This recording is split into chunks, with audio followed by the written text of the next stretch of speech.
Primeran fe bat, 80. Asteburuetan lan egitea, aukera ona? Begira, niri iruditzen zait, asteburuetan lan egitea ez dela aukera ona. Besteak beste, bizitza soziala kaltetzen dela pentsatzen dudalako. Ze asteburuko langileak astegunetan izango luke jai, bai. Eta egun horietan, inguruko lagunak, bikotekideak, senideak, aurrak, denak, beren zereginetan edo errutina horretan sartuta egongo lirateke, ez?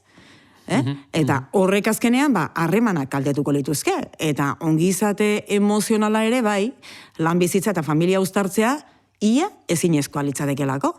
Bai, nik ulertzen dut diozuna, noski. Baina kontua da batzuetan beharrak eramaten gaituela asteburuetan lan egitera. Orduan horrez dago aukeratzeko, ez dago aukerarik, ez dago.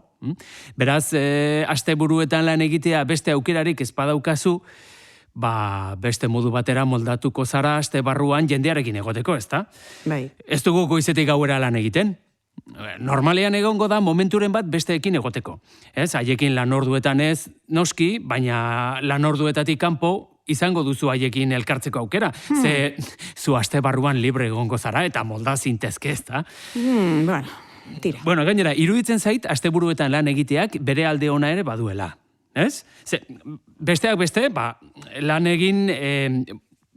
Asteburuetan lan egiteak soldata altuagoa ematen dizu, ez da? Bai. Orduan, ez diondik alako alde txarrik ikusten zea asteburuan lan egiteari. Ederki, beharra ipatu duzu. Eta, begira, horrekin ados nago. Batzuek ezinbestean egin behar duten lan asteburuan. Gogoz kontra bada ere. Ederki, hori da duten aukera bakarra. Ados? Baina, soldata altuagoa? Ordua gehiago ordaintzen da, hori ala izaten da normalean. Baina, zeuk ere, ondotxo dakizu, hilabete bukaera, hilabete amaierako soldata txikia izan ohi dela gehienetan, eta asteburuetan lan egiten duenak ez duela nahikoa izaten horrekin, ezta? Ze onartuko diazu asteburuko lan asko hainbat sektoretan prekarizatuta dagoela. Hori ala da, lankarga oso handia izaten dutela, eta aldiz, lan baldintza kaskarrak, oso. Horregatik, nire ustez, balantza batean jarri behar dira, batetik alderdi ekonomikoa eta bestetik lankarga hori, ez? Eta ikusi behar da, benetan mereziote duen osasuna ere jokoan dago eta. Bai, zalantzari gabe. Baina argi dago, asteburuetan, tabernak, jatetxeak, dendak, zerbitzuekin lotutako lanpostu askok, asteburuetan dutela injustu, orduantxe dutela lankargarik handiena. Eta beraz, alako lanetan dabilenak errazago topatuko du asteburuko lana astebarrukoa baino. Baina, egia da, bestalde, zuk aipatu bezala, balantzan jarri behar ditugula, alde onak eta alde txarrak, ez? Dirua, bizitza soziala, lankarga, erabaki beharko genuke zein lehenesten dugun. Zein ekarri nahi dugun lehen lerrora, eta beraz, nork bere lehentasunen arabera jokatu beharko luke. Baina, balantzaren alde honen aldean, soldataz gain, badira beste kontu batzuk ere. Esaterako, asteburuetan lan egiteak dakar, astebarruan libre egotea. Eta zuk ere nik bezala badakizu hori pagotxa dela hainbat kontutarako.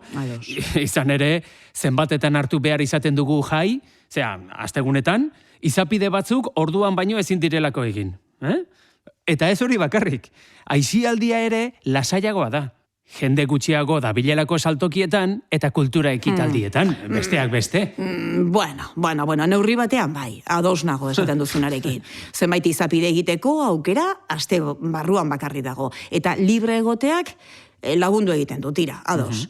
Baina ez dira inbeste egin behar izaten. Eta gainera normalean ez da arazorik egoten lanetik ordu pare bat faltatzeko, ez da? Nik uste. Baina, aisialdiaz esan duzunarekin, ez, horrekin enago ados. Zuk esan duzu kultura ekitaldietan jende gutxiago egon ohi dela aste barruan. Eta, ala izango da, lin eta ekitaldirik bada, noski. Ze ezin ukatuko duzu eskaintza askozaz ere zabalagoa dela asteburuetan. Astegunetan ez da ia eskaintzarik egoten.